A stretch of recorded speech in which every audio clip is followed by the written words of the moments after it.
नमस्कार विद्यार्थी मित्रांनो, आपण यापूर्वीच्या व्हिडिओमध्ये समास आणि समासामधील काही प्रकारांविषयी माहिती घेतली होती. त्यामध्ये विभक्ती तत्पुरुष या समास प्रकाराबद्दल आपण माहिती घेतली होती. आज आपण सर्वात महत्त्वाचा आणि जास्त उदाहरणं सापडत असलेला समास म्हणजेच कर्मधारय समास. या कर्मधारय समासाबद्दल आज आपण माहिती घेऊया. कर्मधारय समासाचे जे प्रकार आहेत ते प्रकार अनेक प्रकार असून सुद्धा या प्रकारानुसार जी उदाहरणं आपल्यासमोर येणार आहेत त्या समासांचा विग्रह कसा करायचा, त्या प्रकारांची लक्षणं कोणती याविषयीची माहिती आपण आज पाहणार आहोत.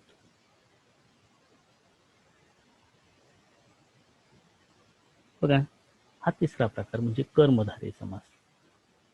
कर्मधारय समासातील दोन्ही पदे प्रथमा विभक्तीत असतात. म्हणजेच कर्मधारय समास प्रकारामध्ये पूर्वपद आणि उत्तरपद ही दोन्ही पदे असतात आणि दोन पदांमध्ये हा जो कर्मधारय किंवा संपूर्ण समस्त पद हे प्रथमा विभक्तीमध्येच असते. या समासात आलेल्या पदांच्या परस्पर संबंधावरून कर्मधारय समासाचे प्रकार पुढील प्रमाणे मानण्यात येतात. आपल्याला इयत्ता 10वी मध्ये जे सामासिक शब्द येणार आहेत त्या सामासिक शब्दांचा विग्रह केल्यानंतर या प्रकारांविषयी माहिती सांगायची नाही किंवा हे प्रकार लिहायचे नाही, तर केवळ कर्मधारय समास अशाच प्रकारचे आपण नोंद करणार आहोत. पण तरी देखील हे समास प्रकार कोणते आहेत याविषयीची माहिती घेणं गरजेचं आहे आणि तो कोणकोणत्या प्रकारचे आहेत, त्यांचा विग्रह कसा होतो आणि त्यांची लक्षणं कोणती ती पुढील प्रमाणे. कर्मधारय समास प्रकारामध्ये पहिला जो भाग आहे तो म्हणजे विशेष नाम, सामान्य नाम, कर्मधारय. याची उदाहरणं आपल्याला अभ्यासपत्र क्रमांक 1, अभ्यासपत्र क्रमांक 2 यामध्ये आलेली होती. उदाहरणार्थ गंगा नदी हा शब्द, गंगा नदी हा जो हे जे समस्त पद आहे, ह्या समस्त पदामध्ये गंगा हे विशेष नाम तर नदी हे सामान्य नाम. आपल्याला समास प्रकार लिहित असताना विशेष नाम, सामान्य नाम, कर्मधारय असं लिहायचं नाही, तर केवळ कर्मधारय समास असंच लिहायचं असलं तरी सुद्धा तो प्रकार कोणता आहे हे आपल्याला मात्र लक्षात घेणं गरजेचं आहे. यामध्ये पहिले पद हे विशेष नाम असतं तर दुसरं पद हे सामान्य नाम असते. जसं की आता सांगितल्याप्रमाणे समजा द्वारका नगरी, द्वारका हे विशेष नाम तर नगरी हे सामान्य नाम. त्यातील पहिलाच जो शब्द आहे तो लक्षात आला असेल बघा, द्वारका नगरी. कर्मधारय समास प्रकाराचं जे लक्षण पहिलं जे आहे ते म्हणजे हे समस्त पद हे असतं ते प्रथमा विभक्तीमध्येच असतं. म्हणून द्वारका नगरी हे समस्त पद जे आहे ते प्रथमा विभक्तीमध्ये आहे. विग्रह करताना विशेष नाम आणि सामान्य नाम हे दोन स्वतंत्र लिहायचे. द्वारका शब्द स्त्रीलिंगी असल्यामुळं तो द्वारका अशा पद्धतीने लिहिलाय, तर नगरी हा शब्द प्रथमित लिहिलेला आहे. कर्मधारय समास. त्याचप्रमाणे आम्र वृक्ष, आंब्याचे झाड, जरी आपण म्हणू की षष्टी तत्पुरुष मध्ये आहे का, तर नाही, तर हा जो आहे तो विशेष नाम, सामान्य नाम, कर्मधारय समासाचं हे उदाहरण आहे. यामध्ये आम्र हे विशेष नाम तर वृक्ष हे सामान्य नाम. आम्र वृक्ष विग्रह करताना दोन्ही पदांची प्रथमा विभक्ती योजावी. कर्मधारय समास. त्यानंतर प्रभास क्षेत्रम, प्रभासम हे विशेष नाम तर क्षेत्रम हे सामान्य नाम. विग्रह त्याचा प्रभासम क्षेत्रम, कर्मधारय समास. त्यानंतर कर्मधारय समासाचा दुसरा प्रकार विशेषण विशेष्य कर्मधारय समास. यामधील एक पद विशेषण असेल तर दुसरे पद हे विशेष्य असेल. विशेष्य आणि विशेषण याबद्दल यापूर्वी माहिती सांगितलेलीच आहे. बघूया. विशेषण व विशेष्य यांचा हा समास होतो. बहुधा विशेषण आणि विशेषण हे विशेष्याच्या प्रारंभी येतं, सुरुवातीला येतं. क्वचितच ते विशेष्याच्या नंतर सुद्धा येऊ शकतं. म्हणजेच यामध्ये सांगत असताना विशेषण विशेष्य कर्मधारय यामध्ये समस्त पदाच्या पूर्वपदी विशेषण असेल तर उत्तरपदी विशेष्य असतं. पण अनेक वेळा काही उदाहरणं उलट क्रमाची देखील सापडू शकतात, की प्रारंभी विशेष्य असेल आणि नंतर विशेषण असेल. जसं की कृष्ण मेघाः. आता हे जे पद आहे यामध्ये कृष्णाः मेघाः यामध्ये कृष्णाः हे जे आहे ते विशेषण आहे. कृष्ण म्हणजे काळे आणि मेघा म्हणजे ढग. कसे ढग? तर काळे ढग. म्हणून कृष्णाः मेघाः यामध्ये विशेषण जे आहे ते प्रारंभी आणि विशेष्य जे आहे ते नंतर आहे. महापूजा यामध्ये महती पूजा. पूजा कशी? तर मोठी पूजा. म्हणून महती हे विशेषण प्रारंभी आलेले आहे, तर पूजा हे जे विशेष्य आहे ते नंतर आलेले आहे. म्हणून त्याचा विग्रह महती पूजा. तर महती का? तर पूजा हा शब्द स्त्रीलिंगी, म्हणून महत या विशेषणाचे महती हे स्त्रीलिंगी रूप झालेले आहे. बघा, दोन्ही पदांची योग्य ती विभक्ती म्हणजे प्रथमा विभक्ती योजावी. यामध्ये लिंग व वचन या दोन्हींचा देखील संदर्भ घेणं गरजेचं आहे. जसं की पहिल्या उदाहरणामध्ये अनेका हा मेघा, अनेक मेघ, आणि म्हणून विशेषण आणि विशेष्याचा जो नियम आहे इयत्ता 8वी मध्ये पाहिलेला, यदलिंगम यदवचनम याची विभक्ती विशेषस्य तदलिंगम तदवचनम साची विभक्ती विशेषणस्य, या नियमानुसार ज्या लिंग वचन आणि विभक्तीमध्ये विशेष्य असेल त्याच लिंग वचन विभक्तीमध्ये विशेषण असतं. जसं की पुढचं तिसरं उदाहरण बघा. जीर्णोद्यानम. उद्यानम कीदृशम? जीर्णम. जीर्णम हे त्याचं विशेषण, तर उद्यानम हे जे आहे ते विशेष्य आहे. ते नपुंसकलिंगी असल्यामुळं जीर्णम उद्यानम असा विग्रह केला आहे. त्यानंतर पुरुषाधमः यामध्ये समस्त पदामध्ये प्रारंभी विशेष्य आलेले आणि नंतर विशेषण आले. जो दुसरा नियम होता, काही क्वचित ठिकाणी विशेष्य जे आहे ते विशेष्य देखील त्याचा क्रम जो आहे तो बदलतो. यामध्ये अधमः पुरुषः. अधमः हे आहे विशेष्य, पुरुषः अधमः विशेषण, तर पुरुषः विशेष्य आहे. म्हणून आणि ते पुल्लिंगी आहे, प्रथमेच्या एकवचनामध्ये आहे, म्हणून अधमः पुरुषः. त्यानंतर दैवहतकम. दैवाने ठार केलेले असं त्याचा अर्थ आहे. बघा, दैव कसे? ठार मारले गेले. दैव हे आहे विशेष्य, तर हतकम हे विशेषण आहे. नपुंसकलिंगी असल्यामुळं दोन्ही पद प्रथमा विभक्तीमध्ये योजलेली आहेत. हा झाला कर्मधारय समासाचा विशेषण विशेष्य कर्मधारय हा दुसरा प्रकार. त्यानंतर त्याचाच एक उपभाग जो आहे तो असा आहे बघा. वरील शेवटच्या दोन समासामध्ये विशेषण आणि विशेषण हे विशेष्याच्या नंतर आलेले, तरी सुद्धा विग्रह करताना विशेषण विशेष्याच्या पूर्वीच योजावे लागते.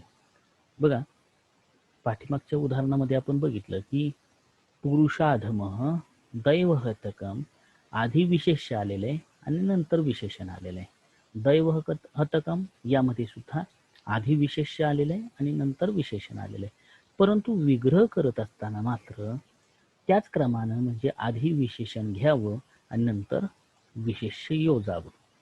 पाचही उदाहरणामध्ये प्रारंभीची जी आहेत ती सर्व विशेषणे आहेत, तर उत्तरपदी जी आहेत ती सर्व विशेष्य आहेत.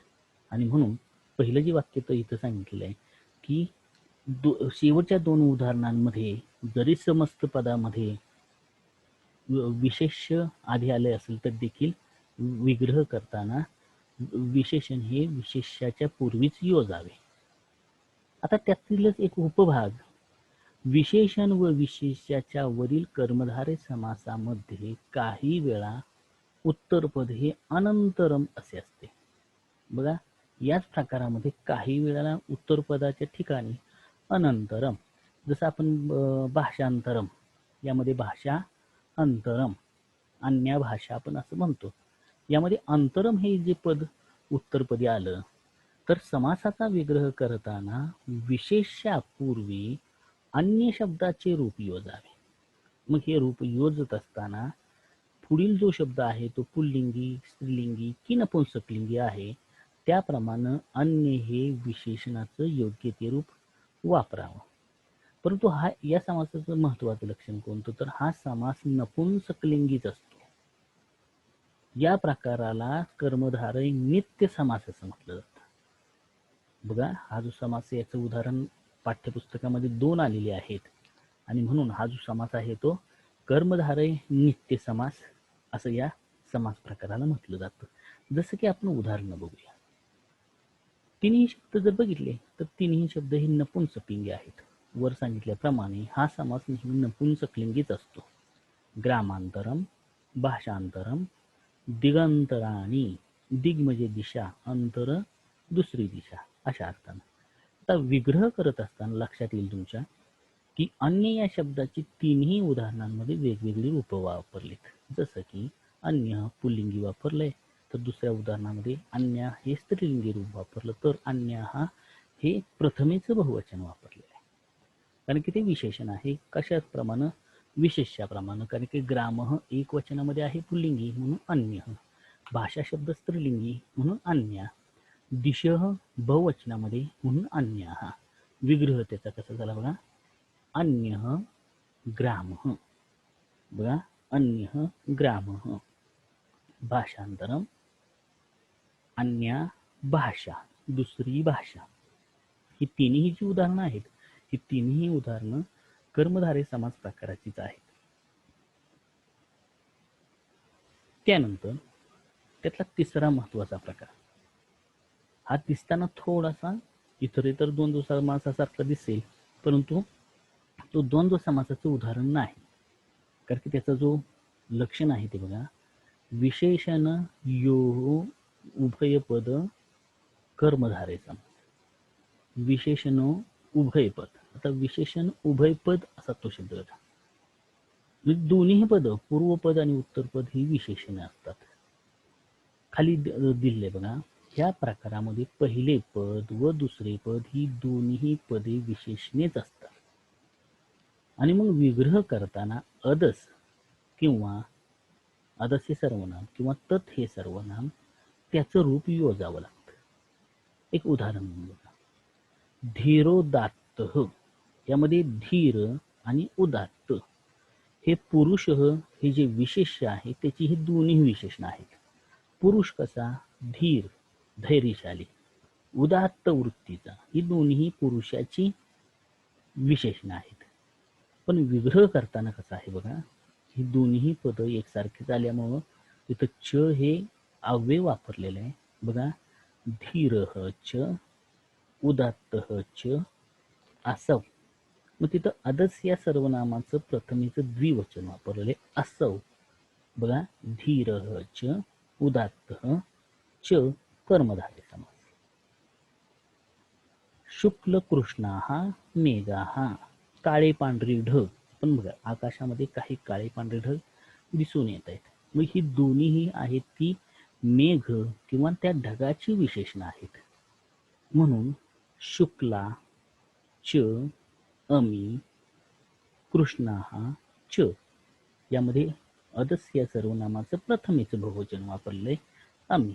बघा, शुक्ला म्हणजे पांढरे, च आणि कृष्णा च आणि काळे, अमी असे, असे हे ढग. म्हणजे ढगासाठी असणार ही दोन्ही विशेषण आहेत. त्यानंतर नील पीतम वस्त्रम. हे नील निळा, पीतम पिवळा, असे दोन रंगांचं हे वस्त्र आहे. म्हणून ही दोन्ही विशेषणे जी आहेत ती वस्त्रम या विशेष्याचे आहेत. नीलम च तत् पीतम च. तत् हे तत् सर्वनामाचं नपुंसकलिंगी रूप वापरले. निळे आणि पिवळे असे ते वस्त्र. बघा, त्याचा मराठीमध्ये जर विग्रह करायचा म्हटलं तर कसं होणार आहे? निळे आणि पिवळे असे ते वस्त्र. म्हणून हा जो प्रकार आहे तिसरा प्रकार, तर यामध्ये विशेषण उभयपद कर्मधारय समास. यामध्ये दोन्हीही पद, पूर्वपद आणि उत्तरपद ही दोन्हीही विशेषणच असतात. आणि या दोन्हीही विशेषणांचा होणारा जो आहे तो कर्मधारय समास. त्यानंतर त्याच्यामध्येच असणारा एक दुसरा नियम तो व्यवस्थित बघा. पूर्वीची क्रिया व लगेच घडलेली नंतरची क्रिया दर्शवणाऱ्या दोन कर्मणी भूतकालवाचक धातू साधित विशेषणांचाही वरील प्रमाणे कर्मधारय समास होतो. बघा, पूर्वीची क्रिया व लगेच घडलेली नंतरची क्रिया, त्यावेळेला दोन कर्मणी भूतकालवाचक धातू साधित विशेषण वापरली जातात. कर्मणी भूतकालवाचक धातू साधित विशेषण म्हणजेच काय, तर क्त रूप. कोणत्याही गणातील अथवा पदातील धातूला त हा प्रत्यय जोडला की ही विशेषणे तयार होतात. त्याचा विग्रह करताना आदव व पश्चात असे दोन शब्द योजावे लागतात. जसं की बघा, या समस्त पदामध्ये पूर्वपद आणि उत्तरपद ही विशेषणच असतात, परंतु ती कुठली, तर रूप म्हणजे धातू साधित विशेषण असतात. यापूर्वी आपण बघितलं की दोन्हीही पद, पूर्वपद आणि उत्तरपद ही विशेषणे असतात एखाद्या पदाची, पण इथं त्या सामासिक शब्दामध्ये, त्या समस्त पदामध्ये दोन्हीही येणारी जी पद असतात ती विशेषणच असतात, परंतु ती धातू साधित असतात, म्हणजे रूप असतात. आता बघूया ही धातू साधित आहेत का. सुप्तो थितः. आता इथं सुप्त आणि उत्थितः, झोपलेला आणि उठलेला असा आहे तो, म्हणजे झोपून उठलेला असा त्याचा अर्थ आहे. मग सुप्त, सुप धातूचं ते क्त रूप आहे. उत्थित उद अधिक स्था धातूचं ते क्त रूप आहे. दोन्हीही धातू साधित विशेषण आहेत. दुसऱ्या उदाहरणामध्ये गृहीत मुक्त, यामध्ये ग्रह गृह नवव्या गणाचा, तर मुच मुक्त यामध्ये मुच जो धातू आहे तो एक परस्मैपदीचा मुक्त होणे अशा अर्थाचा आहे. त्यानंतर पीत उद्गीर्णम. बघा, पीत उद्गीर्णम, त्यामध्ये पापिब एक परस्मैपदी, तर उद अधिक गीर हा जो धातू आहे त्याचं ते रूप आहे. मग आता विग्रह प्रत्येक समस्त पदांचा बघूया. आदव सुप्त म्हणजे पहिला प्रारंभी झोपला, पश्चात उत्थित नंतर उठला. ही उदाहरणं आपल्या पाठ्यपुस्तकामध्ये सापडणार नाही, पण कर्मधारय समासाची जी विविध उदाहरणं आहेत ती मात्र आपल्याला लक्षात येण्यासाठी ही सर्व उदाहरणं आपण पाहूया. बघा, आदव सुप्त आधी झोपलेला, पश्चात उत्थित नंतर उठलेला, कर्मधारय समास. त्यानंतर गृहीत मुक्त, प्रारंभी घेतले किंवा पकडले, पश्चात मुक्त नंतर सोडले, पकडले आणि नंतर सोडले. म्हणून त्याचा मराठीमध्ये अर्थ करायचं म्हटलं तर आधी पकडले नंतर सोडून दिले. त्यानंतर आता हे औषधांच्या बाबतीमध्ये, म्हणजे प्रारंभीचा जर शब्द बघितला तर ते कोणाचं विशेषण होऊ शकेल, एखाद्या व्यक्तीचं. तो प्रारंभी झोपला आणि नंतर उठला. एखादा शिकारी असेल, त्या शिकाऱ्यानं एखादं श्वापद पकडलं आणि नंतर त्यानं ते सोडून दिलं. मग ते तो जो शिकारी असेल त्या शिकारीसाठी तो समस्त पद आहे. तर औषधासाठी काय आहे बघा, आधी औषध पिले आणि नंतर त्याची उलटी केली, म्हणून आदव पीतम, प्रारंभी पिले, पश्चात उद्गीर्णम आणि नंतर ते सोडून दिले किंवा ओकले, असा अर्थ या समस्त पदांचा होणार आहे.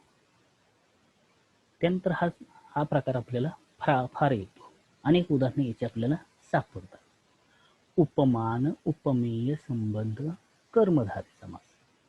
उपमान आणि उपमेय म्हणजे एखाद्या गोष्टीची उपमा केली असेल किंवा उपमा दिली असेल, एखाद्या वस्तूला उपमा दिली आहे.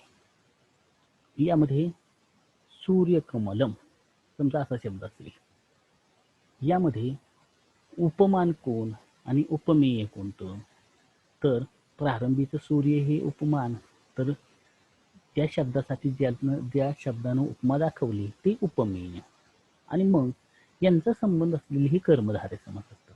बघा, हा जो प्रकार आहे या समासाचे एक 3 प्रकार पडतात.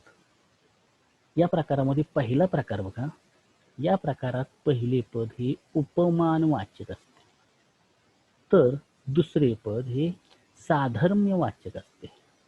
म्हणजे अमक्यासारखा अमुक, म्हणून मेघ श्यामः, मेघ इव श्यामः, म्हणजे इव या शब्दाचा अर्थ प्रमाणे.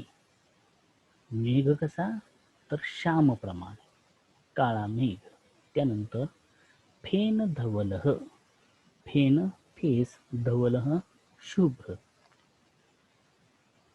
त्यानंतर उत्पल कोमलम, उत्पलम म्हणजे कमळ, कमळाप्रमाणे कोमल. बघा, उत्पलम कमलम. फेनः इव धवलः, मेघ इव श्यामः, म्हणजे ढगाप्रमाणे सावळा, फेन साबणाप्रमाणे, धवल किंवा फेसाप्रमाणे शुभ्र, उत्पल इव कोमलम, कमळाप्रमाणे कोमल. असे साधर्म्यवाचक दुसरे जे शब्द आहेत ते साधर्म्यवाचक दुसरे पद असते, आणि पहिले पद हे उपमानवाचक असते. असा त्याचा उपमान उपमेय संबंध कर्मधारय समासातील पहिला प्रकार. बघा, एकूण आतापर्यंत कर्मधारयाचे आपण 4 प्रकार बघितले. चौथ्या प्रकारामध्ये आणखीन त्याचे 3 प्रकार पडतात. त्यातील पहिला प्रकार उपमानवाचक पूर्वपद, साधर्म्यवाचक उत्तरपद. त्यानंतर ब आकडा. या प्रकारामध्ये उपमेय व उपमान या दोहोंमधील साम्य दाखवलेले असते. म्हणजे अमुक गोष्ट अमुकच आहे असा अर्थ दाखवला जातो, अगदी त्याच्यामध्ये साम्य दाखवलं जातं. अशा वेळी उपमा अलंकार असल्यामुळे विग्रह करताना इव अव्यय योजावंच लागतं, कारण की इथं उपमा अलंकार होतो. म्हणजे जसं की काव्यामृतम, काव्यम अमृतम इव, काव्य अमृताप्रमाणेच, इव प्रमाणेच आहे. त्याच्यामध्ये साधर्म्य दाखवलेले, साम्य दाखवलेले. यामध्ये उपमेय काव्य, अमृतम हे उपमान, या दोघांमध्ये साम्य दाखवले, म्हणून इव हे जे पद आहे ते उत्तरपदी योजावं लागतं. दुसरं उदाहरण बघा, मुख कमलम, कमळाप्रमाणे मुख, मुख कसे, कमळाप्रमाणेच, इव शब्द वापरला. त्याप्रमाणे नरसिंह, नरह म्हणजे मनुष्य, मनुष्य सिंहाप्रमाणेच, इव शब्द वापरला. म्हणून या प्रकारची उदाहरणं आपल्याला पाठ्यपुस्तकामध्ये भरपूर पाहायला मिळतात. त्यानंतर क आकडा बघूया, चौथ्या प्रकारातील. या प्रकारामध्ये उपमेय व उपमान यांच्यात भेद न दाखवता, यामध्ये भेद नाही, अमुक अमुकच आहे. बघा, अमुक एक गोष्ट अमुकच, भेद न दाखवता साम्य वर्णिले असतं. अशा वेळी रूपक अलंकार होतो. ब उदाहरण हे उपमा अलंकाराचं उदाहरण, तर हे रूपक अलंकाराचं उदाहरण असल्यामुळं विग्रह करताना एव, एव म्हणजे च, आपण इव कसं वापरलो तर प्रमाणे, तर एव म्हणजे च, अमुक गोष्ट अमुकच आहे, म्हणून एव हे जे अव्यय आहे ते एव अव्यय इथं योजावं लागतं समस्त पदाचा विग्रह करताना. विद्याधनम, विद्या एव धनम, विद्या हेच धन, त्यापेक्षा वेगळं धन नाही, आणि म्हणून इथं वापरत असताना त्या लेखनकर्त्यानं विद्या हेच धन म्हणून एव हे अव्यय या ठिकाणी वापरले. तर शापानलह, शाप एव अनलह, शापित अनल वारा, वायू अशा अर्थानं. शोकाग्नी, शोक कसा, दुःख कसे, की अग्नीप्रमाणेच दुःख, जे दुःख झालेले ते अग्नीप्रमाणेच, आणि म्हणून इथं उपमेय व उपमा यांच्यामध्ये भेद दाखवलेला नाही, साम्य वर्णिलेलं आहे. म्हणजे हे अमुकच आहे, उपमेय हे उपमानासारखंच आहे. आणि अशा वेळेला अलंकार कोणता होतो तर रूपक अलंकार. आणि त्यामुळेच विग्रह केल्यानंतर एव हे अव्यय योजावे लागते. त्यानंतर कर्मधारय समासाचा पुढचा प्रकार म्हणजे मध्यम पदलोपी कर्मधारय समास, की जो आपल्याला पाठ्यपुस्तकामध्ये त्याची अनेक उदाहरणं सापडतात. कर्मधारयच्या ह्या प्रकारामध्ये मधल्या पदाचा लोप झालेला असतं. मधलं जे पद आहे ते मधलं पद लोप पावलेलं असतं, आणि परंतु ते मात्र इथं प्रधान असतं, महत्वाचं असतं. बघा, देव ब्राह्मण. देव ब्राह्मण, ब्राह्मण कसे देवाचे पूजक. बघा, ब्राह्मण कसे तर देवाचे पूजक, म्हणून देव पूजक ब्राह्मण.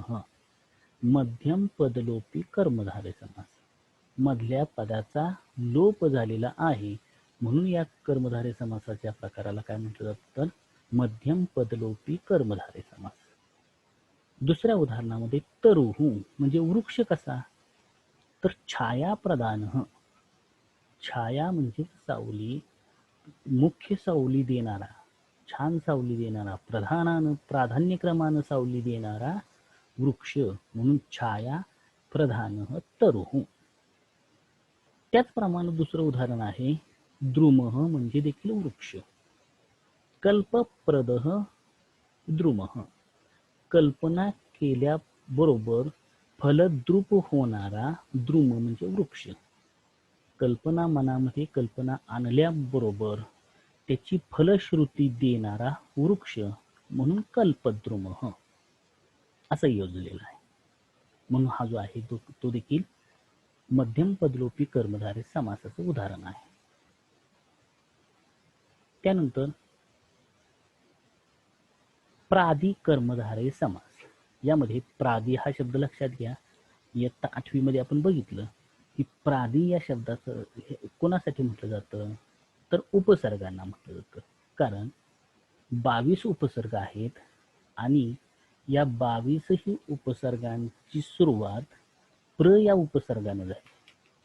प्र हा उपसर्ग प्रारंभी म्हटला जातो, लिहिला जातो, आणि म्हणून प्र आदी म्हणजे प्र इत्यादी म्हणून उपसर्गांना दुसरं नाव दिलं आहे ते म्हणजे प्रादी. प्रादी असं म्हटलं तर त्याचा अर्थ उपसर्ग सुद्धा होतो.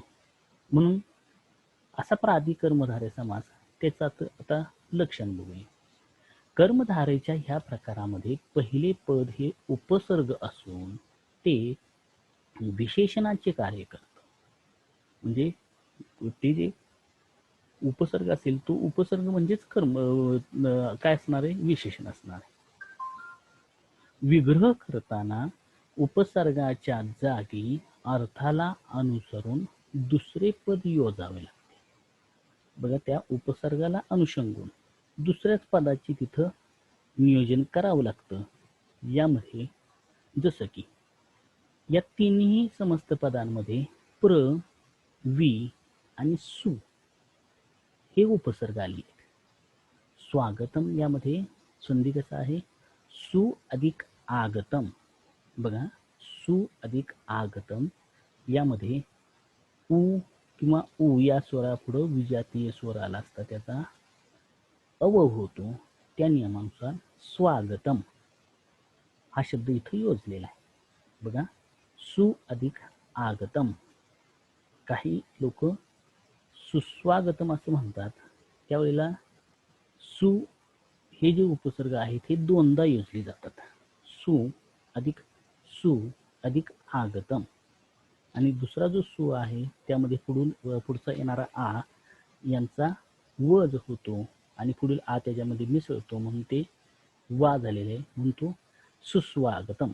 खरं तर स्वागतम हा जो शब्द आहे तो एकच उपसर्ग वापरलेला, सु हा एकच उपसर्ग वापरलेला आहे, परंतु सुस्वागतम मध्ये मात्र सु हा उपसर्ग आगतम याच्यापूर्वी दोनदा वापरलेला आहे. बघा, प्राचार्य यामध्ये प्र हा उपसर्ग आहे. वर सांगितल्याप्रमाणे त्या उपसर्गाच्या जागी अर्थाला अनुसरून दुसरेच पद म्हणजे बाहेरचे पद आपल्याला योजावं लागतं, पण ते सुद्धा अर्थानुसार. बघा, प्रगतः आचार्य. प्रगतः म्हणजे पुढे प्रारंभी असणारे आचार्य गुरुजी म्हणून प्राचार्य, म्हणून तो प्रादी कर्मधारय समास. विपक्षः विरुद्ध पक्ष, विरोधी बाकावर असलेला पक्ष, विरुद्ध पक्ष म्हणून विपक्ष. स्वागतम सु या उपसर्गासाठी शोभनम असं दुसरं पद योजावं लागलं, कारण की त्याला आगतम याच्या अर्थाला अनुसरून. येणे कसे? चांगले येणे. आगत म्हणजे येणे, शोभन म्हणजे चांगले, चांगले येणे. पक्ष कसा? विरोधी पक्ष. गुरुजी कसे? प्रारंभीचे, पुढील प्रारंभीचे गुरुजी. बघा, प्रगतः, विरुद्ध आणि शोभनम हे अनुक्रमे प्र, वि आणि सु या उपसर्गांची अर्थाला अनुसरून दुसरी पद तयार केलेली आहेत. हे तिन्ही प्रकार जे आहेत ते प्रादिक कर्मधारय समासाचे उदाहरण आहेत. अशा प्रकारे आज आपण कर्मधारय समास आणि या कर्मधारय समास प्रकाराची जी काही उदाहरणं आहेत ती उदाहरणं आपण सोडवलेली आहेत. परीक्षेमध्ये आपल्याला कृतीपत्रिकेमध्ये समस्त पद याचा तक्ता दिला जातो. त्यातील योग्य ते शब्द जो आहे तो योग्य ते शब्द आपण तिथं भरायचेत. विग्रह करताना कर्मधारय समासाची जी वेगवेगळी उदाहरणं आहेत, वेगवेगळे जे प्रकार आहेत ते प्रकार आपल्याला लिहायचे नाहीत. धन्यवाद. आज आपण इथं थांबणार आहोत.